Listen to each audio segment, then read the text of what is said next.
शिरूर तालुक्यातील मराठ्यांचा जरांगेंना पाठिंबा. जरांगेंच्या प्रकृतीबाबत रांजणगावच्या महागणपतीला साकडं घालण्यात आलंय मराठा बांधवांकडून.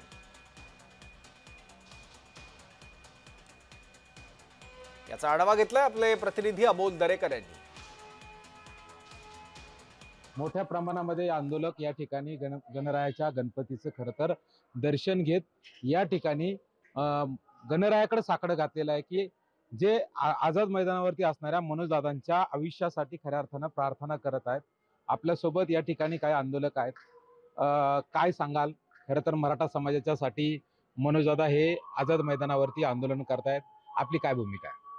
अख्ख्या महाराष्ट्रच नव्हे तर भारत देशाचं अर्धदैवत असलेल्या रांजणगाव महागणपती या ठिकाणी मनोजदादा जरांगे यांच्या नेतृत्वाखाली सुरू असलेल्या मराठा आरक्षणाच्या त्या आंदोलनामध्ये यश मिळावं आणि सगळ्यात महत्त्वाची गोष्ट म्हणजे मनोजदादा जरांगे यांची प्रकृती व्यवस्थित राहावी आणि या प्रश्नावरती लवकरात लवकर तोडगा निघावा यासाठी महागणपतीला शिरूर तालुक्याच्या सकल मराठा समाजाच्या वतीने आज आरती करून साकडे घालण्यात आलेले. भक्ती आणि शक्ती आपला वारकरी संप्रदाय आणि असणार आराध्य दैवत महागणपती.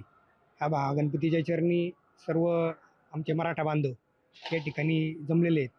याचं मुख्य कारण म्हणजे आमच्या मनोजदादांची जी प्रकृती जी आहे ती चांगल्या पद्धतीने सुदृढ व्हावी आणि खरं तर दादांची जी भूमिका आहे, कोणत्या आरक्षणाला धक्का न लागता आपल्या मराठ्यांना हे आपल्या हक्काचं आरक्षण आहे हे मिळालं पाहिजे. या लढ्याला लवकरात लवकर यश यावं याच्यासाठी आम्ही गणरायाचरणी प्रार्थना केलेली आहे. काय सांगाल? शिरूर मधून आलेला आहात. शिरूर तालुक्यातील बरीचशी मंडळी या ठिकाणी जमा होत आहेत. काय मागणं गणरायाकडे केले? गणरायापाशी असं मागणं केलंय का मनोजदादा जरांगे यांची तब्येत एकदम अजून सुधारावी अशी गणरायाचरणी आम्ही प्रार्थना केली आणि त्यांना लढण्यासाठी गणरायांनी त्यांना शक्ती द्यावी अशी मी या ठिकाणी गणरायांना मागणी केलेली आहे.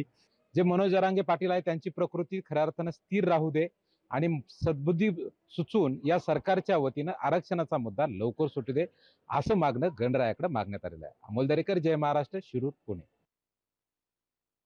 सध्या महाराष्ट्रामध्ये मनोजदादा जरांगे यांच्या नेतृत्वाखाली जो मराठा आरक्षणाचा प्रश्न त्यांनी हातात घेतलेला आहे त्या त्यांच्या लढ्याला यश यावं आणि सगळ्यात महत्त्वाची गोष्ट म्हणजे मनोजदादांची प्रकृती ही स्थिरस्थावर राहावी, त्यांना या लढ्यासाठी बळ मिळावं यासाठी सुद्धा महागणपतीला साकडे घातलेले आहे. आणि या आंदोलनाच्या लढाईमध्ये सकल मराठा समाज शिरूर तालुका आपल्या वतीने आपलं योगदान देत आहे.